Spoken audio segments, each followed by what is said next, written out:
kita memberikan motivasi bahwa saudara kita sini berjuang untuk bisa membangun pura secara mandiri, artinya memperkuat motivasi umat untuk jejak leluhur bahwa kami ini datangnya dari Jawa.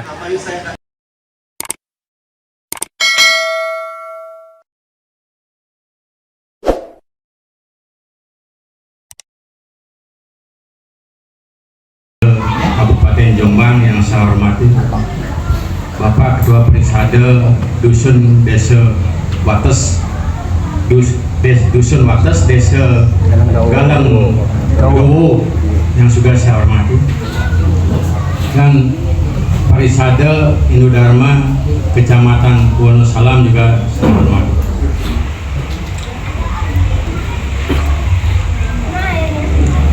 Romo Pandito yang saya sucikan yang hadir pada kesempatan ini, para sesepuh umat sedharma di desa Wates ini yang juga saya muliakan, begitu juga saudara-saudara saya dari Bali, khususnya pengurus yayasan yang saya banggakan, begitu juga peserta dari Bali dan umat sedharma semuanya yang hadir pada hari ini yang saya cintai. Om Swastiastu. Om Swastiastu. Namo Buddhaya. Rahayu Sagung Dumadi. Rahayu. Rahayu, Rahayu, Rahayu. Bapak Ibu sekalian, kami dari Yayasan Padma Subhuana, kehadiran kami sebenarnya tidak membawa apa-apa. Kami tidak ada apa-apa. Kami hanya hadir untuk memotivasi supaya jangan umat kami terpinggirkan. Hanya bisa memberikan motivasi saja. Mudah-mudahan sebentar ada, syukuri. Kalau tidak, jangan itu dimasalah. Intinya, Bapak minta tadi tuntunan spiritual. Sebentar akan disampaikan oleh pembina kami. Nanti sebelum ini saya juga akan perkenalkan. Ada istilah pepatah, tidak sayang maka tidak kenal, tidak kenal maka tidak sayang, kan? Nah, saya perkenalkan dulu. Pertama, saya sendiri namanya Bapak Wayan Kartana sebagai ketua yayasan. Di sebelah kanan saya ini adalah ketua harian yayasan. Di sebelah kiri saya ini Juru Mangku Made Nugra. Beliau sesepuh yayasan sebagai penasehat di yayasan. Beliau secara umur lebih tua daripada saya, tetapi secara fisik dia lebih kuat. Kenapa saya katakan beliau lebih kuat daripada saya? Karena beliau dalam setahun bisa 6 kali ke Jombang. Ya, sungguh 6 kali bisa lebih. Kenapa? Karena mantunya di Jombang. Iya, Pak Komang. Kalau saya nggak punya istri, Jombang nggak pernah saya sini.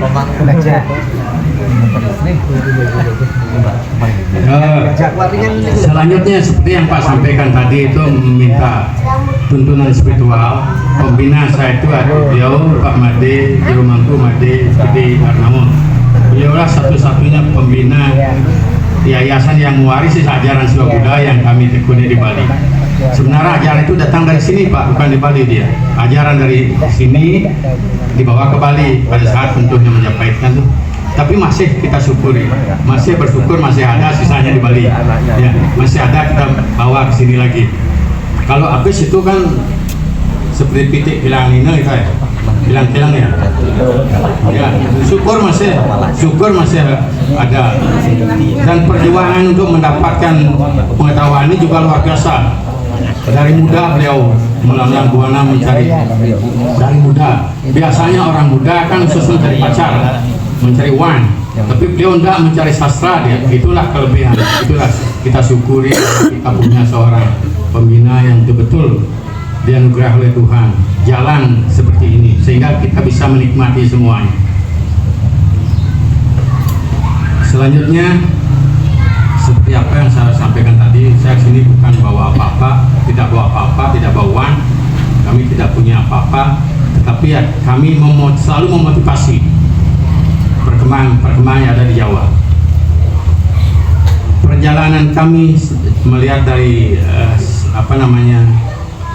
sejarah kami, kelahiran kami dari dulu tahun 15 tahun yang lalu itu ya, sekitar 2004 ya, setelah bom Bali ya, 21 tahun. itu kami sudah melakukan perjalanan spiritual ke Jawa, Jawa Timur khususnya, yaitu di daerah Gresik. Mungkin Bapak selaku Ketua Pariwisata Kabupaten Jombang kenal dengan Ketua Pariwisata Kabupaten Gresik ya. Nah, kalau kenal berarti pahamlah beliau tentang perjalanan kita. Kita sempat dulu ikut terlibat membidani kelahiran Pura Medang Kemulan itu. Seharusnya bukan Medang Kemulan namanya Pak. Medang Kemulan itu ada di Gunung Wilis, di Canilor, Loh Ceret, ya Pak ya, betul, Loh Ceret, dan ya, Loh Ceret, Canilor. Di sana sebenarnya di Gunung Wilis.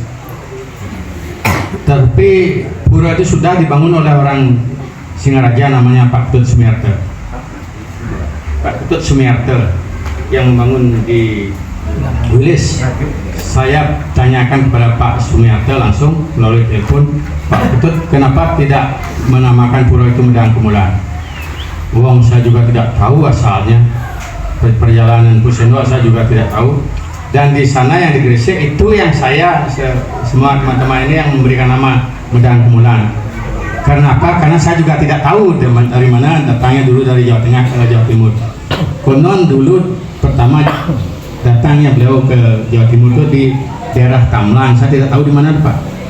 Tamlang di Jombang, dekat Sungai Berantas. Ada Pak? Ada. Oh, di sanalah sebenarnya Pak. Tamblang, ya Tamblang.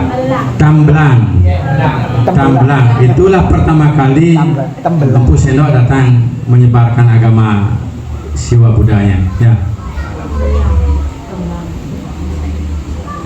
Mengenai Medang Kemulan Pak ya, supaya jangan salah tafsir ya. Jangan salah tafsir. Saya tidak pernah menyatakan di yayasan bahwa leluhur orang Bali berasal dari Gresik, tidak pernah. Tapi kalau ternyata di lapangan ada yang begitu, itu oknum Pak. Ya, oknum. Apalagi menjual sampai ya. Kami tidak pernah. Spiritual kami tidak pernah menjual pakai uang-uang itu. Tapi kalau ada oknum silakan, itu tanggung jawab pribadinya kepada Tuhan kan, silakan. Kami pun tidak terlibat dalam hal itu. Tapi yang jelas lahirnya itu kami ikut membidani.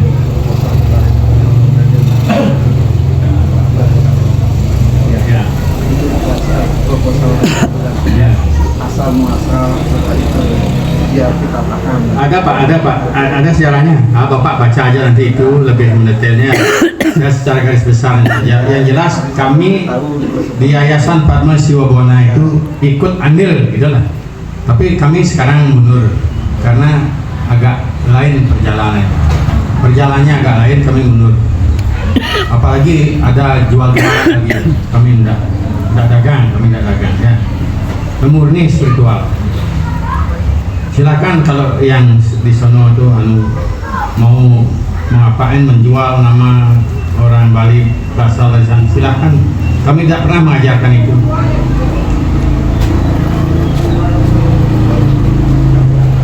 Mengenai pengetahuan itu sebentar akan disampaikan oleh pembina kami. Itu Bapak di dalam proses Dharma Tula nanti ya, tanyakan apa yang Bapak tidak paham tentang bagaimana umat Hindu di sini, bagaimana cara sembahyang, bagaimana cara memohon, mencari duit, doa, minta uang sama Tuhan, bagaimana caranya ngobat orang sakit. Pak bisa bebas. Beliau mumpung masih di sini, kalau tidak di sini lagi disulit Bapak, kecuali Pak main video call. Video call akan dibuka setiap saat kalau dikasih oleh cucunya membawa. Mudah-mudahan bisa.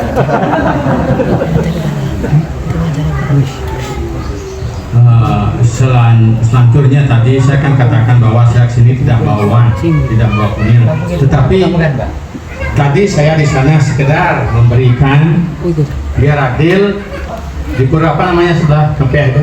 Amerta Buana. Amerta Buana tadi kami umat ini yang datang ini mau membantu memberikan sekedar ya untuk meringankan. Kami di sini juga sama juga biar adil ya. Kalau di sana diberikan ini tidak adil lah. Ya, di sana dapat nasi, di sini dapat nasi. Mestinya adil kan? Apalagi tambahnya ada ubi. Apa namanya nih? Ubi. Mestinya lebih ya. Tapi ya kalau tidak lebih dimaafkan saja. Yang penting syukur ada. Pak Agung Haji silakan kepada Pak. Siapa? Spirit yang jauh lebih luar biasa daripada yang lain-lainnya itu. Nah, sekarang sedikit saya mau berikan contoh kepada umat dan Romo Mangku semua. Bagaimana suara kita itu kedengaran oleh beliau yang ada berstana di sini. Itu pertama yang saya harapkan, sehingga dalam hal kita melaksanakan kewajiban-kewajiban beragama Hindu kita tidak merasa lelah gitu loh, tidak merasa ragu-ragu lagi. Nah, disinilah kita dalam artian sedikit mengenai spirit yang harus kita ketahui, sehingga apa yang menjadi kehidupan kehidupan kita di dalam mendapatkan suatu kewajiban untuk pelaksanaan kehidupan, sehingga halangan-halangan rintangan-rintangan itu betul-betul antara kita dengan Tuhan kita itu bersatu untuk menghadapi kehidupan ini. Nah, di sini barangkali Bapak Ibu dalam artian dari segi spirit, dari segi pembangkitan niat dan bakti kita sudah betul-betul. Sekarang Romo Mangku terutama yang menghantarkan daripada permohonan umat kita, bagaimana sekarang kita sebagai pemangku itu bagaimana sedikit mungkin dalam artian kita bisa membuktikan bagaimana kekuatan Sang Hyang Widi Tuhan yang ada di berstana di Tribuana ini. Kan itu Pak, nah inilah sekarang sehingga dengan kita bisa membuktikan bahwa Sang Hyang Widi yang ada berstana di Tribuana ini dapat membantu daripada kehidupan kita, sehingga keyakinan kita akan menjadi kuat lagi. Apa yang harus kita laksanakan dalam hal tersebut? Untuk memohon kehadapan Tuhan yang Maha Kuasa, yang Maha Widi itu adalah tidak terwujud, tidak nampak, tidak berwarna, tidak tidak bisa kita bayangkan, tidak bisa kita ilusikan. Bagaimana sekarang kita menyentuh dalam hal tersebut? Nah, disinilah baru kita harus memahami. Kalau kita mencari yang tidak kelihatan, kita harus betul-betul menguasai yang ada, yang tidak kelihatan dari kita sendiri. Nah, kita akan menyentuh dalam sekarang ini sedulur papat kita itu sendiri. Nah, sekarang Romo Mangku dan para sesepuh di sini sejauh mana sudah mengetahui sedulur papat kita itu, dan bagaimana pelaksana seluruh papat itu membantu dalam hal kehidupan sebelum kita menyentuh daripada leluhur kita yang ada jauh di sana, yaitu Sang Hyang Widi. Di sini ada cara-cara yang saya punyai dari segi, biar mudahnya Pak ya, ini tolong coba bagi gitu. Pagi di sini. Akhirnya kita keterlambatan kurang lebih 6 jaman. Maka Terus untuk tujuan yang utamanya balik ke sini, nah, tujuan kita itu kan mengunjungi atau menengok saudara-saudara kita yang ada di sini, umat Hindu